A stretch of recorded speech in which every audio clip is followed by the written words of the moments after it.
بسم اللہ الرحمن الرحیم۔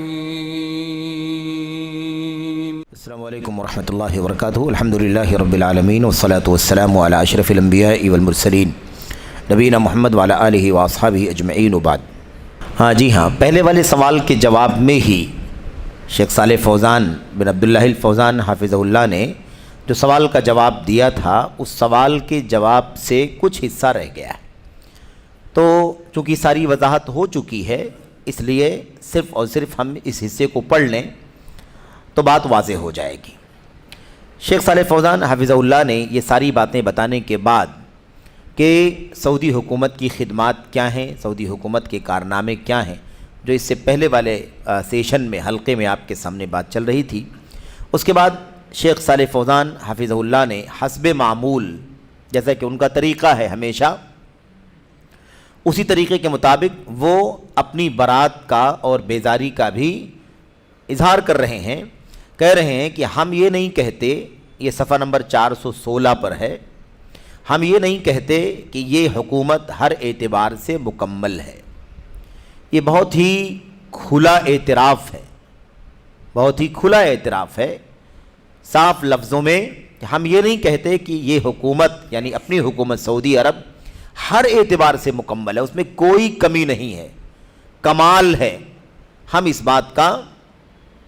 یہ بات نہیں کہتے ہیں، اس میں غلطیاں نہیں ہیں، ایسی بات ہم نہیں کہتے ہیں، بلکہ غلطیاں ہر ایک سے ہوتی ہیں، ہم اللہ سے دعا گو ہیں کہ اسے غلطیوں کی اصلاح کی بابت اپنی مدد سے نوازے۔ یعنی غلطیاں ہیں، غلطیاں یقیناً ہو رہی ہیں، انسان ہیں، انسانی بستی میں غلطیاں ہوتی ہیں ہر ایک سے، اس لیے ہم دعا کرتے ہیں کہ اللہ تبارک و تعالیٰ اس حکومت کو اپنی غلطیوں کی اصلاح کرنے میں اپنی مدد سے نوازے۔ یہ باتیں پڑھی تو نہیں گئی تھیں، لیکن سرسری طور پر اس کا ذکر آ گیا تھا کہ غلطیاں سب سے ہوتی ہیں، اور یہاں بھی وہ انسان ہیں، ان سے غلطیاں یقیناً ہو سکتی ہیں اور ہو رہی ہیں۔ کہتے ہیں اگر ایسا کہنے والا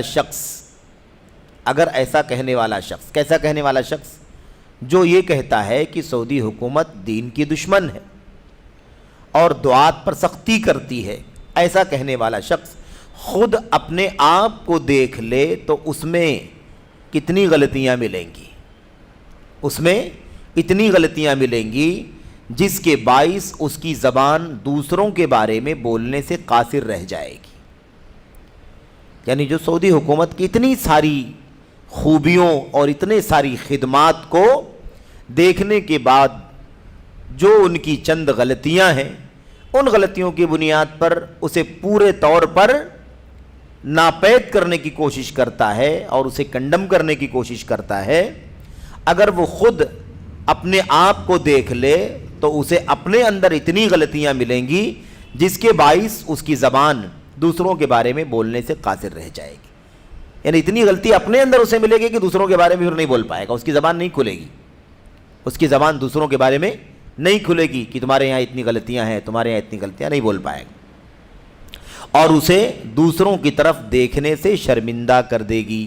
یعنی دوسروں کو دیکھ کر کوئی شرمندہ ہوگا کہ میں اس کے بارے میں کیا بولوں، اتنی غلطیاں ہیں، میرے اندر تو اس سے زیادہ غلطیاں ہیں۔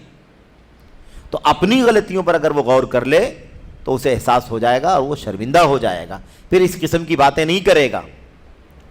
اور ہم انشاءاللہ حق بیان کرتے رہتے ہیں، الحمدللہ ہم پر کسی کا کوئی دباؤ نہیں ہے۔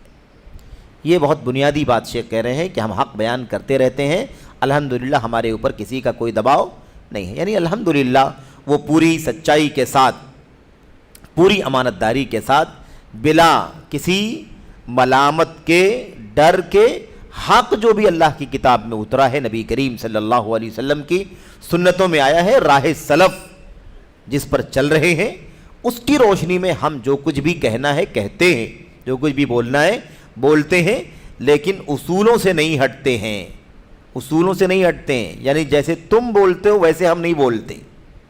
تم چاہتے ہو کہ اب چند غلطیوں کی وجہ سے، چند کمیوں کی وجہ سے ساری خدمات کو ضائع کر دیا جائے، ایسا ہم نہیں بولتے۔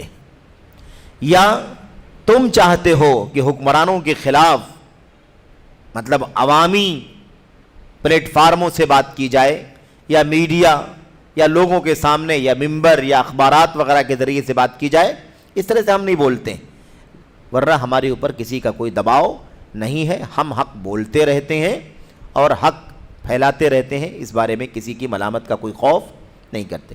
تو یہ مختصر طور پر یہ چند باتیں جو شیخ نے کہی تھیں پہلے والے سوال کے جواب میں، وہ رہ گئی تھی، یہ الحمدللہ آپ کے سامنے پڑھی گئی۔ اس کے بعد سوال نمبر جو 81 ہے، اسے آپ دیکھیں کہ اس میں کیا پوچھا گیا ہے، اسی سے متعلق یہ باتیں ہیں۔ آج کل بعض نوجوانوں نے فرمان باری تعالی ولا یخافون لومۃ لائم، یہ قرآن کریم کی آیت کریمہ کا ٹکڑا، آیت کریمہ آگے آ رہی ہے، سورۃ المائدہ کی آیت نمبر 54 کا یہ ٹکڑا ہے۔ بعض نوجوانوں نے قرآن کریم کی اس آیت کو ولا یخافون لومۃ لائم، اگر کسی اور کسی ملامت گر کی ملامت کی پرواہ نہیں کریں گے، ملامت کرنے والے کی ملامت کی پرواہ نہیں کریں گے، اس ٹکڑے کو بعض نوجوانوں نے اس کا معنی کیا سمجھا ہے؟ کہتے ہیں بعض نوجوانوں نے اس آیت کا معنی یہ سمجھ رکھا ہے کہ اس کا مصداق خود وہی ہے، یعنی بعض نوجوان جو سرگرمیاں ان کی ہیں، جو ایکٹیویٹیز ان کی ہیں، کون سی ایکٹیویٹیز ہیں؟ یہی خارجیت والی، اخوانیت والی، ممبروں پر، محرابوں پر، ہے نا، سعودی حکومت کے حکمرانوں کے خلاف برائیاں کرنا، ان کے عیب جوئی کرنا یا سیاسی باتیں کرنا، یہ ساری باتیں جو کرتے ہیں، اس سرگرمی کو وہ کہتے ہیں کہ ہم یہ سارے کام کر رہے ہیں اور ہمیں اس میں کسی ملامت کرنے والے کی ملامت کا خوف نہیں ہے۔ یعنی بتانا یہ چاہتے ہیں کہ آج کل بعض نوجوان ایسے ہیں کہ وہ جو کچھ کر رہے ہیں اس بارے میں وہ سمجھتے ہیں کہ وہ ولا یخافون لومۃ لائم پر عمل کر رہے ہیں، کسی ملامت کرنے والے کا خوف ہمیں نہیں ہے۔ اچھا، جو حکمرانوں کی کرتے کیا ہیں؟ وہ کہتے ہیں کہ جو حکمرانوں کی غلطیاں ممبروں پر لوگوں کے سامنے اور ریکارڈ شدہ کیسٹوں میں بیان کر رہے ہیں، کون لوگ ہیں بھائی؟ کیا کر رہے ہیں وہ؟ یہ کام ہے ان کا، حکمرانوں کی غلطیاں ممبروں پر بیان کرتے ہیں اور کہتے ہیں ہمیں کسی ملامت کرنے والے کا خوف نہیں ہے۔ اور کیا کرتے ہیں؟ لوگوں کے سامنے بیان کرتے ہیں، پبلک میں بیان کرتے ہیں، فلاں حاکم، فلاں ولی امر، فلاں امیر، فلاں بادشاہ ایسا کرتا ہے۔ بعض علماء ایسا کرتے ہیں، یعنی ان کی برائیاں کرتے ہیں لوگوں کے بیچ میں اور کہتے ہیں کہ ہم کسی ملامت کرنے والے کی ملامت سے نہیں ڈرتے۔ ریکارڈ شدہ کیسٹوں میں، کیسٹ کا ذکر ہے کیونکہ پرانی بات ہے یہ، اس وقت کیسٹوں کا رواج تھا، جو آواز والی کیسٹیں ہوا کرتی تھیں، ہے نا، وہی چلتی تھیں، رواج میں تھی، آج سے 25 سال 30 سال پہلے تو وہی سب تھا۔ اس کے بعد دھیرے دھیرے آج یہاں تک گاڑی پہنچی ہے میڈیا کی اور جدید وسائل کی، کہ آج تو سیکنڈ کا اپڈیٹ لوگوں کے سامنے لائیو ہوتا ہے اور تصویروں کے ساتھ ہوتا ہے۔ تو کیا کہا؟ ریکارڈ شدہ کیسٹوں میں بیان کر رہے ہیں، یعنی یہ بھی ایک طریقہ ہے کہ اپنی تقریر میں، اپنے لیکچر میں، اپنے درس میں بیان کر دینا اور کیسٹوں میں ریکارڈ ہو جائے، اس کے بعد کیسٹوں کو بانٹنا لوگوں کے درمیان، لے جاؤ سنو، حاکموں کے خلاف، ہے نا، بادشاہ کے خلاف، علماء کے خلاف، ذمہ داروں کے خلاف۔ یہ سارے کام یہ نوجوان کر رہے ہیں اور یہ کہتے ہیں کہ ہم کسی ملامت کرنے والے کی ملامت سے نہیں ڈرتے۔ تو اس آیت کریمہ کو اپنے اوپر فٹ کر رہے ہیں۔ اور کیا ہے؟ نیز انہوں نے امر بالمعروف، دوسرا نقطہ کیا سوال کا، ان لوگوں نے امر بالمعروف اور نہی عن المنکر کو اسی میں محدود کر لیا۔ بھئی امت کے لوگوں کی ذمہ داری کیا ہے؟ خاص طور پر علماء کرام کی بات چل رہی ہے کہ ان کی ذمہ داری کیا ہے کہ وہ بھلائی کا حکم دیتے رہیں، برائی سے منع کرتے رہیں۔ بھلائیوں میں سب سے بڑی بھلائی اللہ کی توحید ہے، نبی کی سنت ہے، اور برائیوں میں سب سے بری بھلائی، سب سے بری برائی، سب سے قبیح اور گندی برائی اور ہے نا کیا ہے وہ اللہ تبارک و تعالیٰ کی توحید کے خلاف شرک ہے، بدعت شرک ہے، اور ایسے ہی کفر ہے، نفاق ہے، یا ایسے ہی بدعت ہیں، ہوائے نفس ہے، گناہ کے کام ہے، خاص طور پر بڑے گناہ، یہ سارے کام ہیں۔ تو امر بالمعروف کرنا، نہی عن المنکر کرنا، بھلائی کا حکم دینا، برائی سے روکنا، انہوں نے اس کام کو اسی میں محدود کر لیا۔ کس میں؟ مسلم حکمرانوں کے خلاف باتیں کرنا، یعنی مسلم حکمرانوں کے بارے میں ساری سیاست کی باتیں کرنا کہ ہم ان کو بھلائی کا حکم دے رہے ہیں، کہ وہ ایسا نہ کریں، ان کو برائی سے روک رہے ہیں کہ ایسا نہ کریں، ان کو ایسا کرنا چاہیے، ان کو ایسا نہیں کرنا چاہیے۔ یہ جو بھلائی کا حکم دینے، برائی سے روکنے کا جو مشن ہے، اس کا سارا دار و مدار، ساری جو سرگرمی ہے ان کی، اس بارے میں صرف حکمرانوں کے سلسلے میں، سیاست کے مسائل ہیں، حکومتوں کے ایوانوں پر جو ذمہ داران بیٹھے ہوئے ہیں ان کے خلاف برائی کرنا، ان کی کمیوں کو، ان کے عیوب کو نکال کر کے بیان کرنا، یہ کرتے ہیں یہ، اور سمجھتے ہیں کہ سارا کام امر بالمعروف اور نہی عن المنکر کا یہی ہے۔ اس کے علاوہ نہ توحید کی دعوت دیتے ہیں، ہے نا، نہ وہ شرک سے دور کرتے ہیں، نہ وہ سنت کی دعوت دیتے ہیں، بدعات سے دور کرتے ہیں، نہ وہ علم سے جڑتے ہیں، نہ علم سے جوڑتے ہیں، نہ علماء کی تکریم کرتے ہیں، نہ گناہ سے، معاصی سے، منکرات سے وہ لوگوں کو آگاہ کرنے کی کوشش کرتے ہیں۔ یہ سب کام نہیں کرتے، وہ سارا ان کا محور سیاست سے متعلق مسائل ہے، حکمرانوں سے متعلق ان کی کمیاں، کوتاہیاں، گناہ، یہی سب بیان کرتے ہیں وہ، اور سمجھتے ہیں کہ یہی امر بالمعروف اور نہی عن المنکر ہے، یعنی امر بالمعروف نہی عن المنکر کا پورا کام اسی کو سمجھتے ہیں، محدود کر لیا ہے۔ ہم آپ سے سوال کرتے ہیں کہ ان نوجوانوں کو اللہ تعالیٰ انہیں راہ راست کی توفیق بخشے، نصیحت فرمائیں گے، ان نوجوانوں کو آپ نصیحت فرمائیں گے، ہم یہ امید کرتے ہیں آپ سے۔ اس آیت کریمہ کے صحیح معنی کی وضاحت کریں گے۔ اس آیت کریمہ کا صحیح معنی کیا ہے؟ کس کے بارے میں اللہ فرما رہا ہے کہ وہ کسی ملامت کرنے والے کی ملامت سے نہیں ڈرتے ہیں؟ کن لوگوں کے بارے میں کہا جا رہا ہے؟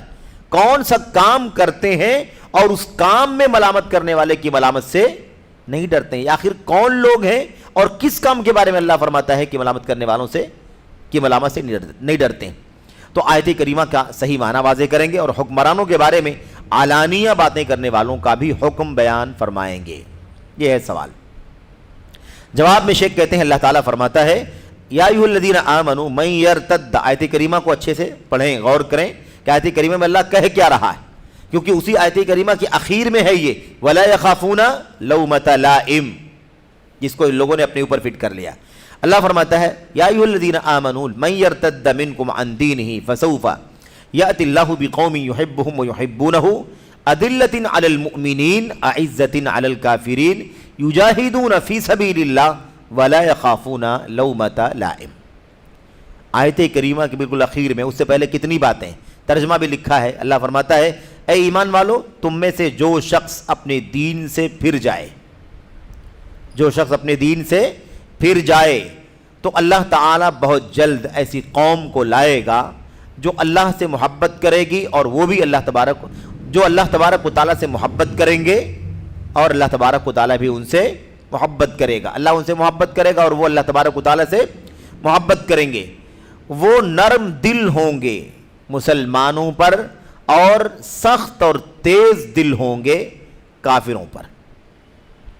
اللہ کی راہ میں جہاد کریں گے اور کسی ملامت کرنے والے کی ملامت سے نہیں ڈریں گے۔ آیت کریمہ کا پورا پس منظر معلوم پڑا نا، کیا کیا کرنے والے ہوں گے، کون لوگ ہوں گے، اور پھر ان کی خوبی بیان فرمائی کہ وہ اللہ تبارک و تعالیٰ ایسی قوم کو لائے گا جو اللہ سے محبت کریں گے اور اللہ ان سے محبت کرے گا۔ وہ مومنوں کے لیے نرم ہوں گے اور کافروں کے لیے سخت ہوں گے، اور اللہ نے فرمایا اللہ کی راہ میں جہاد کریں گے، کسی ملامت کرنے والے کی ملامت سے نہیں ڈریں گے۔ ان میں سے کون سی خوبی پائی جاتی ہے ان لوگوں کے اندر؟ ان میں سے کون سی خوبی پائی جاتی ہے؟ تمہارے ہی بارے میں تو اللہ کہہ رہا ہے کہ تم کو اللہ لے جائے گا، دوسروں کو لائے گا، اور ان کا کام یہ ہوگا کہ وہ اللہ کی راہ میں جہاد کریں گے، اللہ سے محبت کریں گے، اللہ ان سے محبت کرے گا، اور وہ اللہ تبارک و تعالیٰ سے کی راہ میں جہاد کریں گے، اللہ کی اس معاملے میں کسی ملامت کرنے والے کی ملامت سے نہیں ڈریں گے۔ تو تم کیسے اپنے اوپر فٹ کیسے کر رہے ہو اس آیت کریمہ کو؟ اس آیت کریمہ کو اپنے اوپر کیسے فٹ کر رہے ہو؟ تم فساد کرنے والے، تم جدال کرنے والے، تم تکفیر کرنے والے، تم سیاست کی باتیں کرنے والے، تم مسلم حکمرانوں کے خلاف بغاوت کا ماحول کھڑا کرنے والے، اور تم اپنے اوپر فٹ کرتے ہو کہ ہم کسی ملامت کرنے والے کی ملامت سے نہیں ڈرتے۔ تو مسئلہ یہ ہے کہ کتنی خطرناک بات ہے۔ شیخ آگے فرماتے ہیں یہ آیت کریمہ ہر اس شخص کے بارے میں ہے، وضاحت ہر اس شخص کے بارے میں ہے جو مرتدین سے قتال کرے. بھئی کون مرتد ہو گیا بتائیے؟ کس سے لڑ رہے ہیں آپ؟ کون مرتد ہوا ہے؟ ہاں آپ نے مرتد بنا دیا ہے اپنے تکفیری نظریے سے، اپنی خارجیت کی نظریت کے نظریے سے اور تکفیری نظریے سے، عقیدے سے تم نے ان موحدین کو، ان سچے مومنوں کو تم نے دائرہ اسلام سے باہر نکالا، اس لیے ان کی جان مال کو تم نے حلال کر ڈالا. تو اللہ فرماتا ہے جو لوگ کیا ہے معنی اس کا؟ مرتدین سے قتال کرے، حق بات بولے. آیت کریمہ کس کے بارے میں؟ مرتدین سے قتال کرنے کے والوں کے بارے میں، حق بولنے والوں کے بارے میں، اللہ کی راہ میں جہاد کرنے والوں کے بارے میں، اللہ کی اطاعت کرتے ہوئے بھلائی کا حکم دے اور برائی سے منع کرے. اپنی مرضی سے نہیں، جس کو بھلائی سمجھے بھلائی بلانا شروع کر دے اور جس کو برائی بنا دے اسے روکنا شروع کر دے. اللہ تعالیٰ کے حکم سے جو برا ہے اس کو برا سمجھے اور اسے روکے، اور اللہ کے حکم سے جو چیز خیر کی ہے، بھلائی کی ہے، اس کو بھلائی سمجھے، معروف سمجھے اور اس کے لوگوں کو دعوت دے، اس کا حکم دے. تو اللہ تعالیٰ کے حکم سے، اللہ کی اطاعت کرتے ہوئے بھلائی کا حکم دے، برائی سے منع کرے. اور لوگوں کی خاطر یا لوگوں کے ڈر سے نصیحت، امر بالمعروف اور نہی عن المنکر اور اللہ کی راہ میں جہاد ترک نہ کرے. آیت کریمہ کس کے بارے میں؟ ان لوگوں کے بارے میں. لیکن واضح رہے کہ نصیحت اور دعوت اللہ کا اصول یہ ہے. اب اللہ تبارک و تعالی نے اپنے کلام کے اندر وہ ساری باتیں بھی بیان فرمائی ہیں کہ نصیحت بھی آپ کریں گے تو کیسے کریں گے، لوگوں کو اللہ کی طرف بلائیں گے تو کیسے بلائیں گے. ان سب کے لیے کیا شرط ہے، کیا قید ہے، کیا مطلوب ہے، وہ سب جاننے کی ضرورت ہے. ان تمام چیزوں سے عاری ہیں اور کہتے ہیں کہ لا یخافون فی اللہ لا یخافون لومۃ لائم، کسی ملامت کرنے والے کی ملامت کا ڈر ہمیں نہیں ہے. تو ایک خارجی کھڑا ہو جائے، قتل کرنا شروع کر دے اور کہے مجھے کسی ملامت کرنے والے کا ڈر نہیں ہے کہ نہیں. ایک تکفیری کھڑا ہو جائے، سب کو کافر قرار دے، رافضیوں کی طرح سارے صحابہ کرام کو، اور کہے مجھے اس بات میں کسی ملامت کرنے والے کا کوئی خوف نہیں. تو ہر آدمی اپنے اوپر فٹ کر لے گا اس طریقے سے. اللہ صاف فرماتا ہے کس کے لیے ہے؟ یہ سارے لوگ جو اسلامی ملکوں کے حکمرانوں سے لڑنے کے لیے تیار ہیں، ان کے خلاف اکساتے ہیں، بھڑکاتے ہیں. کیا ان لوگوں نے کبھی میرے بھائیوں اللہ کے دشمنوں سے لڑنے کے لیے کوئی فیصلہ کیا ہے؟ اللہ کے نبی علیہ الصلوۃ والسلام نے خوارج کی صفت بیان فرمائی تھی. کیا؟ یقتلون اہل الاسلام ویدعون اہل الاوثان، اہل اسلام کو قتل کریں گے اور بت پرستوں کو چھوڑ دیں گے، اہل اوثان کو چھوڑ دیں گے. یہ کن کی پہچان ہے؟ خوارج کی. اللہ کے نبی علیہ الصلوۃ والسلام نے یہ بات بیان فرمائی تھی.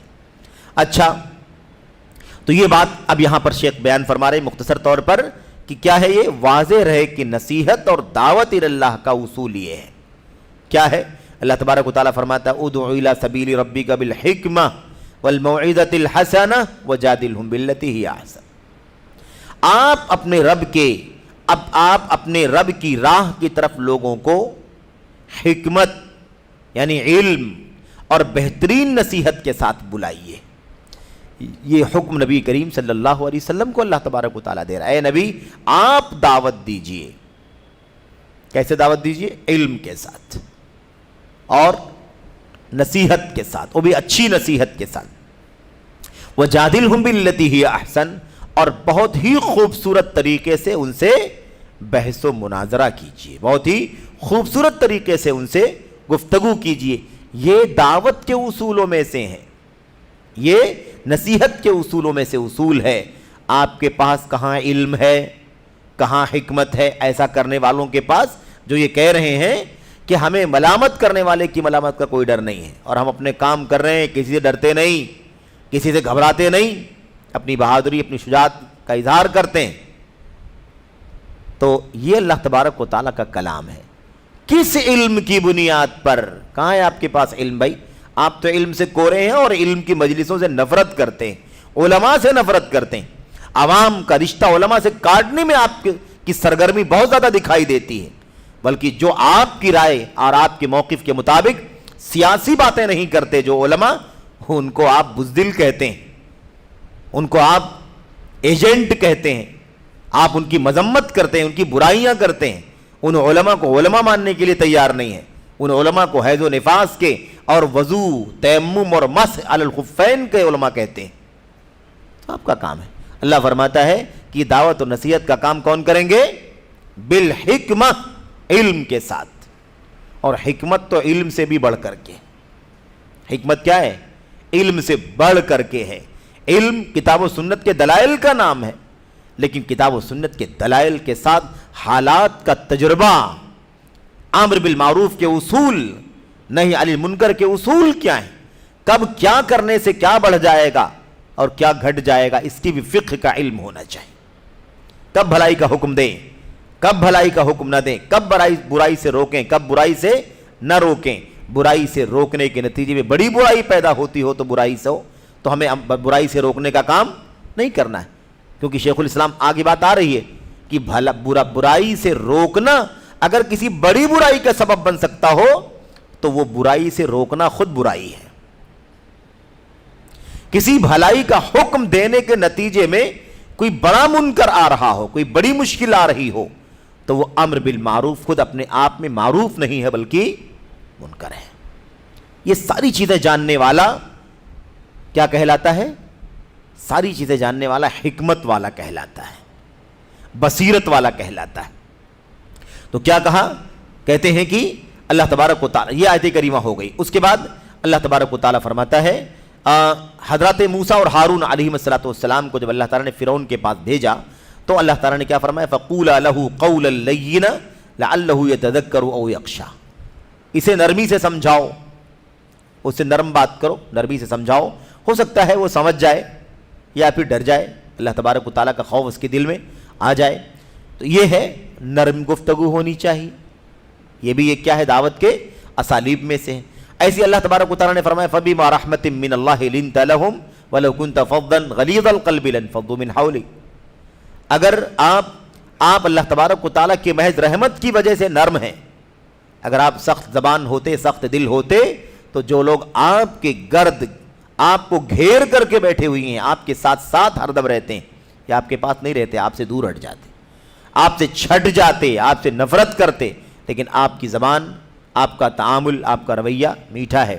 یہاں پر ایک نقطہ صرف اور صرف بہت شارٹ میں سمجھ لیں، پھر اس کے بعد آگے بڑھیں. حکمت کا معنی بعض لوگوں نے صرف یہ سمجھا ہے کہ حکمت نرمی کا نام ہے. ایسا نہیں ہے. حکمت کا معنی صرف نرمی نہیں ہے. اور جو آیتیں ہمارے سامنے ہیں، نرم بات کہو، اے اللہ کے نبی آپ اللہ کی رحمت سے نرم ہو گئے ہیں، یہ ساری آیتیں اس جگہ کی نرمی کی بات کر رہی ہیں جہاں نرمی ہونی چاہیے تھی. کہیں سختی بھی ہونی چاہیے، جہاں سختی ہونی چاہیے وہاں سختی بھی کی جائے گی.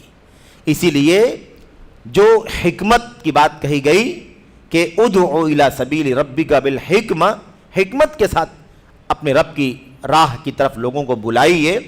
اس کی تشریح میں امت کے سلف کہتے ہیں کہ حکمت صرف لین کا نام نہیں، نرمی کا نام نہیں ہے. حکمت کس کا نام ہے؟ حکمت نام ہے اللین فی موضع اللین والشدہ فی موضع الشدہ. جہاں نرمی مطلوب ہو وہاں نرمی کرنا حکمت ہے، جہاں سختی مطلوب ہو وہاں سختی کرنا حکمت ہے. اس لیے حکمت صرف نرمی کا نام نہیں ہے. حکمت جہاں جیسی ضرورت ہو وہاں ویسے کرنے کا نام حکمت ہے، دانائی ہے، علم ہے. نرمی جہاں ہونی چاہیے وہاں نرمی کرے، یہ حکمت ہے. اب نرمی جہاں چاہیے وہاں سختی کریں گے تو حکمت کے خلاف ہوگا، جہاں سختی چاہیے وہاں نرمی کریں گے تو بھی حکمت کے خلاف ہوگا. اس کی بہت ساری مثالیں، بہت سارے دلائل ہیں. زمین کے دلائل بھی ہیں اور ماضی میں ہمارے اسلاف کے دلائل بھی موجود ہیں. ہمارے اسلاف نے کتابیں لکھی کہ نہیں لکھی اہل بدعت کے خلاف؟ کھل کر کے کتابیں لکھی، سخت لب و لہجے میں باتیں لکھی. کیوں لکھی اتنی سخت لب و لہجے میں؟ اس لیے کہ وہاں سختی کی ضرورت تھی. اگر سختی نہ کی گئی ہوتی تو وہ ساری بدعات، وہ اعتزال، وہ تعطل ہے کہ نہیں، وہ جہمیت، وہ خارجیت پھیلتی کہ نہیں پھیلتی؟ ان بدعات کے سروں کو کچلنا تھا، اس لیے کوئی لاگ لپیٹ نہیں کیا، پوری سختی کے ساتھ بدعات کا خاتمہ کیا. وہاں نرمی نہیں مناسب تھی. اگر نرمی کرتے تو حکمت کے خلاف ہو جاتا, پھر تو بدعات کو بڑھاوا ملتا, اس لیے وہاں سختی مطلوب تھی. ابھی جو بات چل رہی تھی اس سے پہلے والے حلقے میں, یہ جو رافضیت کے دائی ہیں, خارجیت کے دائی ہیں, سیاست کے دائی ہیں, تکفیر کے دائی, تبلیغ اور تصوف کے دائی ہیں, ان دائیوں کے خلاف آپ بتائیے کیا کارروائی ہونی چاہیے؟ کوئی کہے نرمی سے ہونا چاہیے, تو نرمی کرنے کا مطلب یہ ہوتا ہے کہ پھر ان ساری بدعات کو بڑھاوا دیا جائے, ان ساری بدعات کو پھیلنے دیا جائے, ان کو پنپنے دیا جائے, ان کی نشر و اشاعت کرنے دی جائے, پھر وہ کتابیں چھاپیں, پھر وہ سینٹر قائم کریں, پھر وہ ایکٹیویٹیز بڑھائیں, اور ساری امت کو 5-10 ٹکڑیوں میں بانٹ کر کے رکھ دیں, اور ایک ملک جو ایک ولی امر کے تابع اللہ تبارک و تعالیٰ کی کتاب اور نبی کی سنت اور سلف امت کی راہ پر چل رہا ہے, اس کی جڑوں کو کھوکھلا کر دیا جائے, وہاں کا امن و امان غارت کر دیا جائے. یہی نتیجہ نکلتا کہ نہیں نکلتا؟ اس لیے یہاں حکمت یہ ہے کہ نرمی نہ کی جائے. ان گمراہی کے دعات کے خلاف نرمی کرنا حکمت نہیں ہے, سختی کرنا حکمت ہے. اس لیے کوئی نہ کہے کہ نرمی سے کام لینا چاہیے. نرمی سے کام جہاں لینا چاہیے وہاں لینا حکمت ہے, جہاں سختی سے کام لینا چاہیے وہاں سختی سے کام لینا حکمت ہے. نرمی سے کام لینا حکمت کے خلاف. تو یہ نقطہ سمجھنے کی بات. اس لیے خلط ملط بھی نہیں ہونا چاہیے. صرف نرمی مطلوب نہیں ہے, صرف نرمی مطلوب نہیں ہے. اللہ تبارک و تعالیٰ نے قرآن کریم میں اپنے نبی علیہ السلام کو کیا حکم دیا؟ جاہد الکفار والمنافقین واغلظ علیہم, کافروں سے منافقین سے جہاد کیجئے, واغلظ علیہم, اور ان پر سخت گیر ہو جائیے. وجاہدہم بہ جہادا کبیرا, بڑا جہاد کیجئے. کیوں کہا بھائی نرمی کیوں نہیں؟ اس لیے کہ وہ نرمی کی جگہ نہیں ہے. جہاں نرمی کی جگہ ہے وہاں نرمی, جہاں سختی کی جگہ ہے وہاں سختی. تو یہ اللین فی موضع اللین وشدہ فی موضع شدہ, یہ اصول یاد رہے. حکمت اس کا نام ہے. ہر جگہ نرمی کا نام حکمت نہیں, ہر جگہ سختی کا نام بھی حکمت نہیں. دونوں غلط, دونوں فی غیر محلی. سختی کی نرمی اور نرمی کی جگہ سختی دونوں غیر مناسب ہے. جہاں جو مطلوب ہو وہاں وہ موقف, وہ راستہ اختیار کیا جائے. تو اس لیے یہ بھی غلط فہمی نہیں ہونی چاہیے. اچھا, ہم ختم کریں گے انشاءاللہ تبارک تعالیٰ, زیادہ نہیں ہے, اور سرسری طور پر یہ باتیں پڑھنے کی جیسی ہیں کیونکہ بہت ساری باتیں اس سے پہلے بھی آ چکی ہیں. کہتے ہیں اس لیے حکمرانوں کو ان طریقوں سے نصیحت ہونی چاہیے جو ان تک پہنچنے کے ضامن ہوں. جن راستوں سے وہ نصیحتیں ان تک پہنچے, ان راستوں سے نصیحت کرنی چاہیے کہ نہیں کرنی چاہیے؟ بھائی پبلک میں ان کی بے عزتی کرنے سے کون سا نتیجہ نکلے گا؟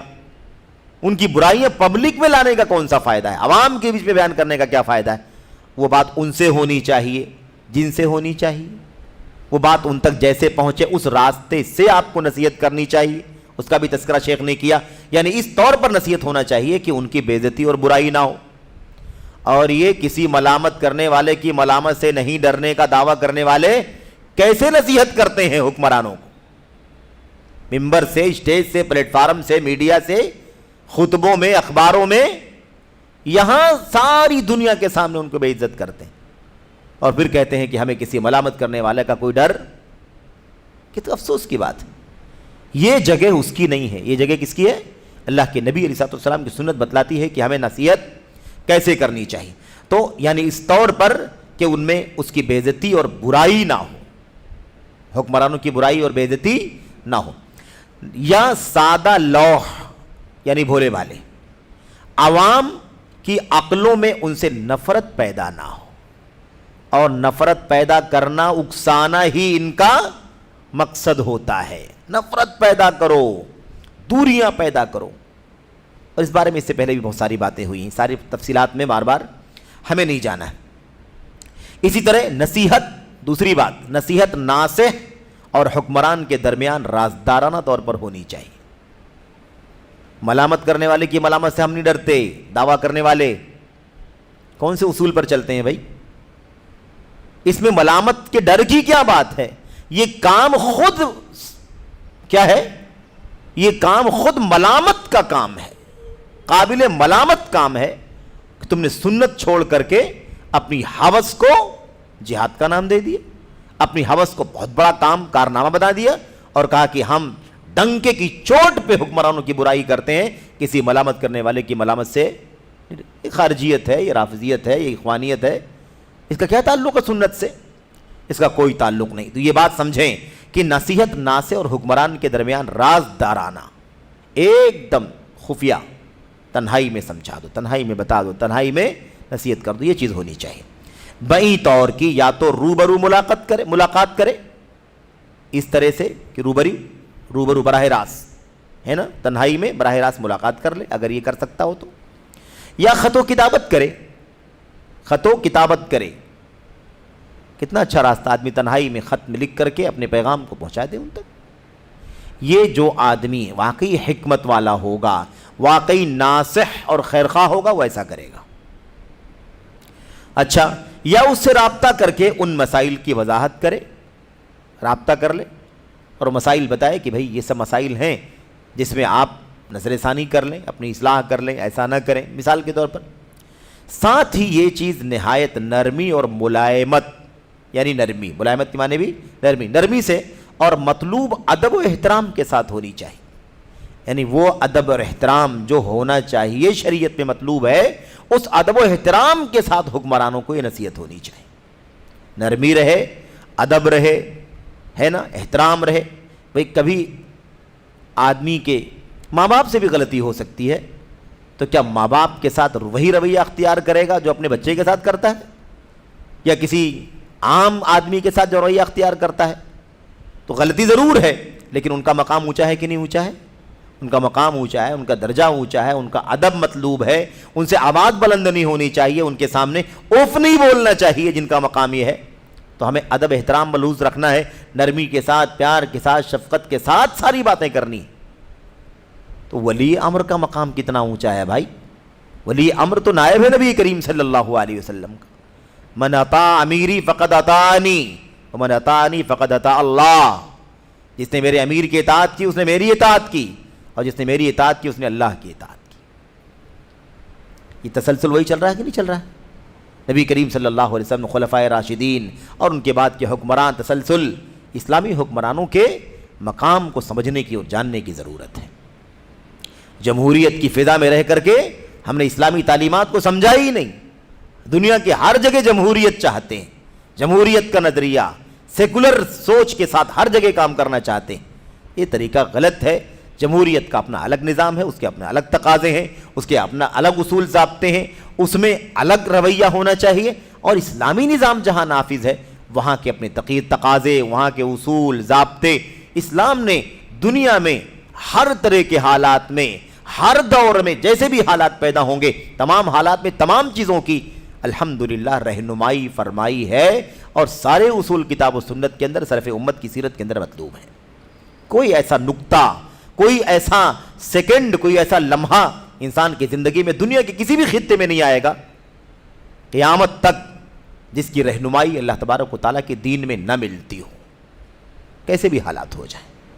تو یہ کیا بات ہوئی کہ ہم نے مسلم حکمرانوں کے ساتھ جو اصول و ضابطے ہیں ان کے ساتھ تعامل کے، ہم اسے فراموش کر دیں اور ہم سوچیں کہ جو ہم سوچتے ہیں ویسے ان کے ساتھ ہونا چاہیے۔ یہ چیز درست نہیں ہے۔ کہتے ہیں اس کے برخلاف ممبروں اور عام جلسوں وغیرہ میں حکمرانوں کی مذمت کرنا نصیحت نہیں بلکہ فضیحت اور بے عزتی۔ یہ نصیحت نہیں ہے۔ عام جلسوں میں ہے نا، عام جلسوں میں، عام پلیٹ فارموں پر ان کی برائی کرنا، مذمت کرنا، یہ نصیحت نہیں، فضیحت ہے اور ان کی بے عزتی ہے۔ فتنہ و فساد نیز حکمرانوں اور ان کی رعایا کے درمیان نفرت اور دشمنی کی بیج بونا ہے۔ نفرت ہوگی کہ نہیں ہوگی؟ اچھا، اور یہ چیزیں بہت بڑے نقصانات کا پیش خیمہ ہے۔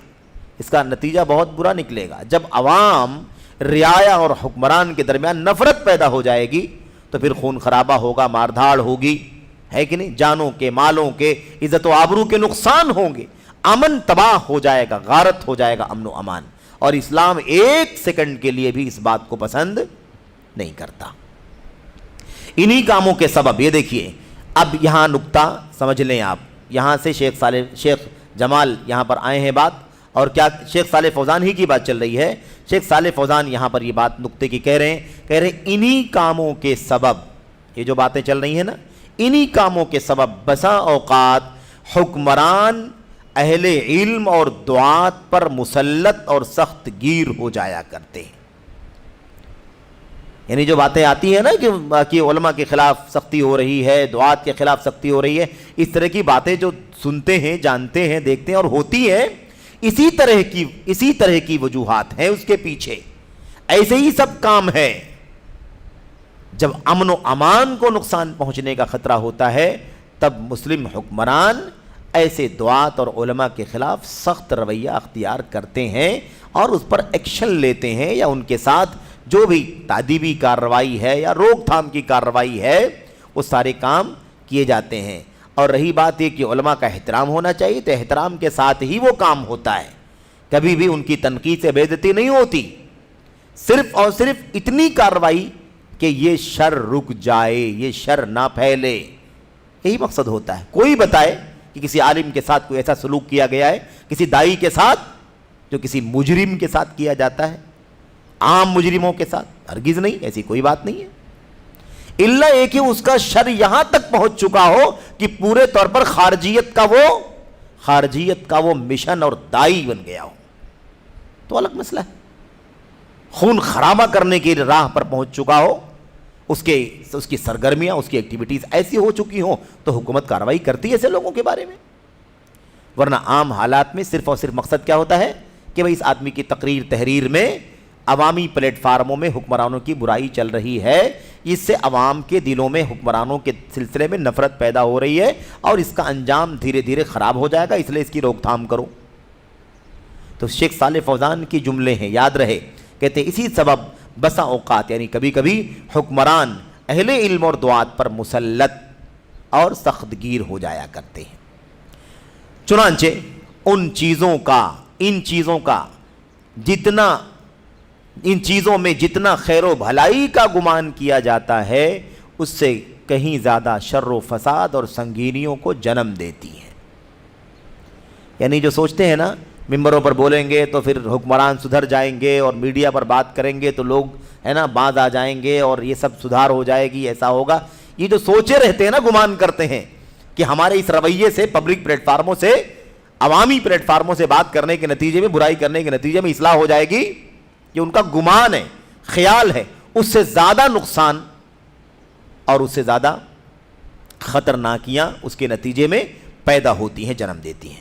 چنانچہ مثال دے کے سمجھا رہے، کہہ رہے ہیں اگر آپ کسی عام انسان میں کوئی عیب دیکھیں، عام انسان کوئی عیب دیکھیں یا اس سے کوئی غلطی ہو جائے اور آپ عوام میں جا کر اس کے بارے میں کہیں کہ فلاں نے ایسا ایسا کام کیا ہے، تو وہ شخص آپ کی اس حرکت کو نصیحت نہیں بلکہ فضیحت اور بے عزتی سمجھے گا۔ عام آدمی کی بات ہے بھئی، سماج اور معاشرے کا ایک عام فرد بھی کیا سمجھے گا؟ میں نے غلطی کی، میں نے برا کیا، میں نے گناہ کا کام کیا، مجھے سمجھانا چاہیے تھا، مجھے بتانا چاہیے تھا، ساری دنیا کے سامنے بتانے کا کیا فائدہ ہے؟ سمجھ رہے ہیں نا؟ تو اس کو نصیحت نہیں سمجھے گا، اس کو فضیحت اور بے عزتی سمجھے گا۔ اسی لیے نبی کریم صلی اللہ علیہ وسلم کا ارشاد ہے، من ستر مسلما سترہ اللہ فی الدنیا والآخرہ، جو کسی مسلمان کی پردہ پوشی کرے گا اللہ تبارک و تعالیٰ دنیا اور آخرت میں اس کے عیب پر پردہ ڈال دے گا۔ یہ حدیث اسی طرح کے مواقع کے لیے۔ اسی طرح نبی کریم صلی اللہ علیہ وسلم جب کسی کو اس کی غلطی پر تنبیہ کرنا چاہتے تھے تو خاص تعیین کے ساتھ اس کو مخاطب نہیں کرتے تھے، خاص تعیین کے ساتھ اس کو مخاطب نہیں کرتے تھے، فرماتے تھے ما بال اقوام قال کذا یا قالوا کذا و کذا۔ کیا کہتے تھے؟ ما بال اقوام یقولون کذا و کذا، کچھ لوگوں کو کیا ہو گیا ہے، ایسا ایسا کہتے ہیں، ایسا ایسا کرتے ہیں، کیا بات ہے کہ میں سماج میں ایسی برائیاں دیکھ رہا ہوں، کیا بات ہے کہ اس طرح کی برائیاں دیکھنے کو مل رہی ہیں۔ تو اب جو برائیاں کر رہا وہ اپنی اصلاح کر لے گا، جو لوگ بھی برائی کر رہے ہیں وہ اپنی اصلاح کر لیں گے، کسی کا نام تعین کے ساتھ لینا یہ طریقہ نبی کریم صلی اللہ علیہ وسلم کا نہیں تھا۔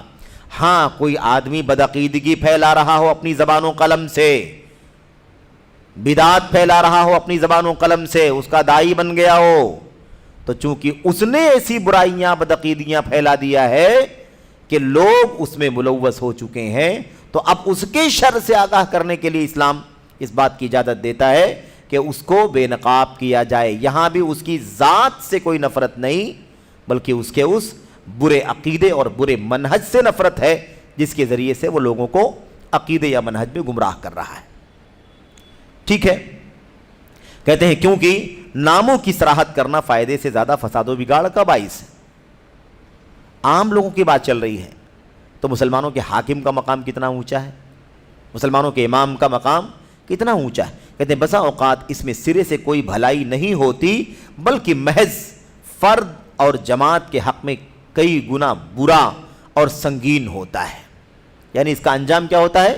انفرادی طور پر بھی بہت برا نکلتا ہے اور اس کا انجام پورے پبلک کے لیے یعنی جماعت کے لیے بھی بہت زیادہ سنگین اور خطرناک نتیجہ نکلتا ہے. کس کا؟ یہی حکمرانوں کے خلاف ہے نا برسرے منبر بات کرنے کا اور ان کی برائیاں کرنے کا. نصیحت کا طریقہ معلوم ہے. اخیر میں شیخ کیا کہتے ہیں؟ نصیحت کا طریقہ معلوم ہے. یعنی اللہ کے نبی نے ہمیں بتایا ہے کہ نصیحت کیسے کرنا ہے. اور نصیحت گروں کو چاہیے کہ ان کے پاس علم و معرفت, سوجھ بوجھ, گیرائی, مصالح اور مفاسد کے درمیان موازنہ, انجام اور عاقبت اندیشی وغیرہ کا ایک ملکہ اور معیار ہو. یہ سب صفتیں پائی جانی چاہیے نصیحت کرنے والے کے لیے, سمجھانے والے کے لیے. صرف اور صرف چیخنے چلانے سے کچھ نہیں ہوگا کہ ہم بڑے بہادر ہیں, بڑے شجاع ہیں اور ہمیں کسی ملامت کرنے والے کا کوئی ڈر نہیں ہے. یہ نادانی ہے. کرنا کیا چاہیے؟ کہتے ہیں نصیحت کرنے والوں کو چاہیے کہ ان کے پاس علم و معرفت ہو. کیا ہو بھائی؟ علم و معرفت ہو, قرآن سنت اور دلائل اصول کا پتہ ہو کہ ہمیں نصیحت کرنی ہے تو کیسے کرنی ہے. سوجھ بوجھ ہو, سمجھداری ہو, گہرائی ہو. کیا ہو ان کے ہاں؟ گہرائی ہو, وزن ہو. ایسے ہی مصالح اور مفاسد کے درمیان موازنہ, اس کا اشارہ ہو چکا ہے. بھلائیاں اور اس کے نتیجے میں برائیاں. اچھا نتیجہ نکلے گا یا اس کے نتیجے میں بری بات آئے گی. نتیجہ اچھا نکلے گا یا برا نکلے گا. اس میں زیادہ غالب کیا ہے؟ اچھائی غالب ہے, مفاسد کم ہے, یا مفاسد غالب ہیں, اچھائیاں کم ہیں. اس کا موازنہ بھی ہونا چاہیے, تب کوئی کام کرنا چاہیے, ہے نا. یہ بات نصیحت کے اندر ضروری ہے. انجام اور عاقبت اندیشی, اس رویے کا انجام کیا ہوگا؟ ایسا کروں گا اس کا انجام کیا ہوگا, ایسا کہوں گا تو کیا انجام ہوگا, ایسا لکھوں گا تو کیا انجام ہوگا. ان تمام چیزوں کا بھی پتہ ہونا چاہیے. ان تمام چیزوں کا ایک ملکہ اور معیار ہونا چاہیے نصیحت کرنے والے کے پاس. ایک صلاحیت ہو, ایک کوالٹی ہو, یہ سب چیزیں اس کے پاس ہونی چاہیے. ورنہ کبھی بھی انکار منکر خود منکر ہوتا ہے. کبھی کبھی کیا ہوتا ہے؟ انکار منکر خود منکر, یعنی کبھی کبھی برائی سے روکنا خود برائی کا کام ہو جاتا ہے, کیونکہ اس برائی سے روکنے کے نتیجے میں دوسری برائی پیدا ہوتی ہے, اسی کے برابر کی برائی پیدا ہوتی ہے, یا اس سے بھی زیادہ خطرناک برائی پیدا ہوتی ہے. تو ایسی صورت میں انکار منکر خود کیا ہوگا؟ منکر ہوگا, یعنی خود برا ہوگا. جیسا کہ شیخ الاسلام رحمہ اللہ نے بیان کیا ہے. آگے نیچے وہ بات آ رہی ہے کہ شیخ الاسلام نے کیا بات بیان کی. یہ اس وقت کب ہوتا ہے انکار منکر؟ منکر کب ہوتا ہے؟ انکار منکر اس وقت ہوتا ہے, کیا کہتے ہیں, یہ اس وقت جب انکار منکر غیر شرعی طریقے سے کیا جائے. دیکھیے اسلام کتنا شفاف ہے, کتنا ستھرا ہے, کتنا مبنی بر حکمت ہے کہ خود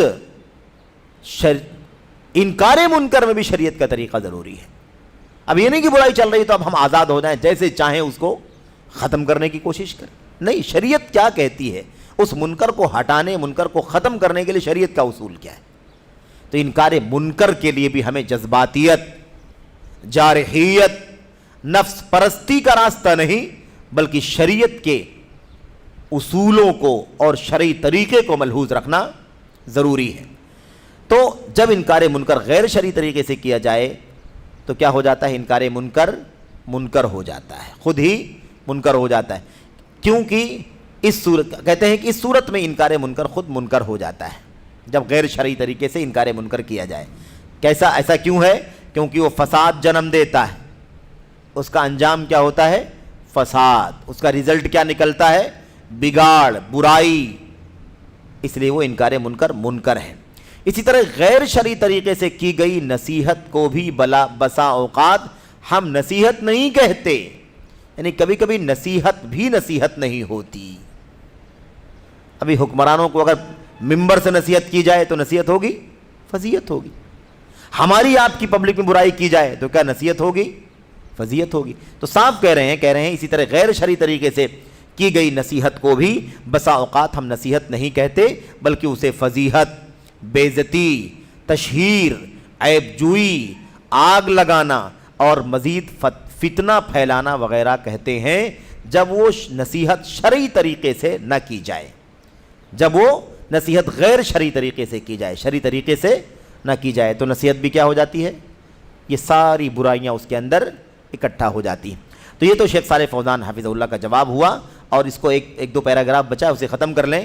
شیخ الاسلام کی طرف اشارہ کیا کہ شیخ الاسلام ابن تیمیہ رحمۃ اللہ علیہ نے انکار منکر کے بارے میں کیا اصول بتایا ہے۔ انکار منکر کے بارے میں کہتے ہیں ابن تیمیہ رحمۃ اللہ علیہ، لیکن امرک بالمعروف بالمعروف وَنَهْيُكَ عَنِ الْمُنْكَرِ غَيْرَ مُنْكَرٍ، کہتے ہیں آپ کا بھلائی کا حکم دینا بھلائی کے ساتھ ہونا چاہیے۔ بھلائی کا حکم دینا کیسے ہونا چاہیے؟ بھلائی کے ساتھ، اور برائی سے روکنا برائی نہیں ہونا چاہیے۔ برائی سے روکنا خود اپنے آپ میں منکر اور برا نہیں ہونا چاہیے۔ تو یہ بہت بنیادی چیز ہے، یہ اصول ہے، ضابطہ ہے۔ اسی کی طرف اشارہ شیخ صالح فوزان نے کیا تھا، جس کو شیخ جمال نے حاشیے میں نوٹ کر دیا ہے۔ سفیان ثوری رحمۃ اللہ علیہ کا ایک قول نقل کیا گیا ہے، بڑا ہی پیارا، لا یأمر بالمعروف ولا ینہی عن المنکر الا من کان فیہ ثلاث خصال، رفیق بما یأمر رفیق بما ینہی، عادل بما یأمر عدل بما ینہی، عالم بما یأمر عالم بما ینہی۔ یہ 3-4 جملے یاد کر لیں، امر بالمعروف اور نہی عن المنکر کے اصولوں کی ساری باتیں آپ کے دماغ میں، آپ کے ذہن میں آ جائیں گی۔ بھلائی کا حکم دینے، یہ ساری باتیں شیخ علامہ ابن تیمیہ رحمۃ اللہ علیہ کی ہیں۔ یہ علامہ ابن تیمیہ نے وہ بات بھی کہی ہے جو شروع میں پڑھی گئی، اور سفیان ثوری کا یہ قول بھی ابن تیمیہ رحمۃ اللہ علیہ نے اپنی کتاب کے اندر نقل فرمایا ہے۔ آپ کا ایک رسالہ ہی ہے امر بالمعروف اور نہی عن المنکر کے نام سے، اس میں یہ ساری باتیں موجود ہیں، اور یہ رسالہ فتاوی ابن تیمیہ کے اندر بھی موجود ہے، اور الگ سے بھی شائع ہوا ہے۔ بھلائی کا حکم دینے اور برائی سے روکنے کا کام وہی کرے جس میں 3 خوبیاں پائی جائیں۔ یہ دیکھا، 3 خوبیاں چاہیے تب جا کر کے اس کو کام کرنا چاہیے، اور ان میں سے کوئی خوبی نہیں پائی جاتی ہے اخوانیوں کے یہاں، کوئی خوبی نہیں، ساری خوبیوں سے یہ بالکل کوڑے ہیں۔ وَلَا لَا يَخَافُونَ لَوْمَةَ لَائِمٍ، یہ بات بھی ان کو نہیں معلوم ہے کہ کس کے بارے میں کہی گئی۔ انہیں یہ بھی نہیں پتا ہے کہ جس چیز کو اپنے لیے استعمال کر رہے ہیں اللہ کے کلام کی آیت کریمہ کو، یہ آپ کے لیے نہیں ہے، دوسروں کے لیے ہے، اس کے اہل دوسرے لوگ ہیں، لیکن انہوں نے اس آیت کریمہ کو بھی اپنے مفاد کے لیے استعمال کر لیا۔ کیا کہا؟ 3 خوبیاں، جس کا حکم دے اس کا ساتھی ہو، ہاں، جس کا حکم دے وہ خود وہ کام کر رہا ہو، بھلائی کا حکم دینے والا خود بھلائی کا عامل ہو۔ کتنی بنیادی چیز ہے۔ اپنے لیے اوپر پسند نہیں کرتا کہ اس کی برائی ممبر پہ کی جائے، پبلک میں کی جائے، اور وقت کے امام کے لیے وہ دین سمجھتا ہے، جہاد سمجھتا ہے کہ کسی ملامت کرنے والے کا مجھے ڈر نہیں ہے، میں ممبر سے اپنے حکمرانوں کی علماء کی برائی کرتا ہوں۔ کتنی افسوسناک بات ہے کہ نہیں ہے؟ تو یہ دیکھیے صاحب کیا کہا، جس بات کا حکم دے اس کا ساتھی ہو، یعنی خود بھی وہ کام بھلائی کا کرتا ہو، جس سے منع کرے اس کا ساتھی ہو، ہاں، جس سے منع کرے اس کا ساتھی ہو، یعنی جس چیز سے منع کر رہا ہو وہ بھی منع پر عمل کر رہا ہو۔ ساتھی کا مطلب یہ نہیں کہ عمل کر رہا ہو، ساتھی کا مطلب یہ ہے کہ ویسے ہی وہ بھی زندگی گزار رہا ہو اسی کے ساتھ میں، یعنی نہیں دوسروں کو نہیں کرنا ہے تو خود بھی نہ کرتا ہو، دوسروں کو کہے کہ کرنا ہے تو خود بھی کرتا ہو، جس چیز کا حکم دے اس میں انصاف کرنے والا ہو، اور جس چیز سے منع کرے اس میں انصاف کرنے والا ہو۔ عدل چاہیے، ان اللہ یأمر بالعدل والاحسان، تو بھلائی کا حکم دینے میں بھی اور برائی سے روکنے میں بھی عدل و انصاف کا کام لینا چاہیے. وہی ضابطہ آپ کے لیے ہے, وہی ضابطہ حاکم کے لیے کیوں نہیں ہے؟ کیوں؟ آپ سے کم درجہ ہے اس کا؟ آپ بڑے پارسا ہیں اور وہ مجرم شیطان ابلیس ہے کہ اس کے لیے الگ اصول بنا دیا آپ نے اور اپنے لیے الگ اصول. آپ کی حیثیت ایک امام کے سامنے کیسی حیثیت؟ ایک رعیہ کے مقابلے میں رائی کا مقام کتنا اونچا ہوتا ہے میرے بھائیوں. اس کی بھلائی سے پوری رعایا کی بھلائی ہے اور اس کے بگڑ جانے سے پوری رعایا کا بگاڑ جڑا ہوا ہے. اس لیے عدل کا دامن نہیں چھوٹنا چاہیے. بھلائی کا حکم دے تو عدل اور برائی سے روکے تو بھی عدل. دونوں چیزیں, دونوں میں انصاف کرنے والا. جس کا حکم دے اس کا عالم ہو, علم ہونا چاہیے, اور جس چیز سے روکے اس کا بھی اسے علم ہو. تو معلوم ہونا چاہیے کہ کس بات کا حکم دینا ہے اور معلوم ہونا چاہیے کہ کس بات سے روکنا ہے. علم کے بغیر امر بالمعروف نہیں ہو سکتا, علم کے بغیر نہی عن المنکر نہیں ہو سکتا. تو پہلے علم حاصل کر لو, پہلے انصاف والے بن جاؤ, ہے کہ نہیں, اور پہلے بھلائی پر عمل کرنے والے, برائی سے بچنے والے بن جاؤ. پھر اس کے بعد آؤ اصولوں کے ساتھ بھلائی کا حکم دو, برائی سے روکو. یہاں پر یہ چند باتیں تھیں جو ختم ہوئی. اللہ سے دعا کرتے ہیں کہ اللہ تبارک و تعالی ہمیں اور آپ کو اس آیت کریمہ کا معنی اور اس ٹکڑے کی حقیقت کو سمجھنے کی توفیق عطا فرمائے, اور جو غلط فہمیاں فتنے کے دعات نے عوام میں, نوجوانوں میں پھیلا رکھی ہیں, ان غلطیوں کو بھی ہمیں سمجھنے کی توفیق عطا فرمائے. ان غلط فہمیوں سے اپنے آپ کو بھی بچانے کی اور دوسروں کو بھی ان غلط فہمیوں سے آگاہ کرنے کی توفیق عطا فرمائے. آمین رب العالمین. وصلی اللہ وسلم وبارک علی نبینا محمد وعلی آلہ وصحبہ اجمعین. والسلام علیکم ورحمۃ اللہ وبرکاتہ.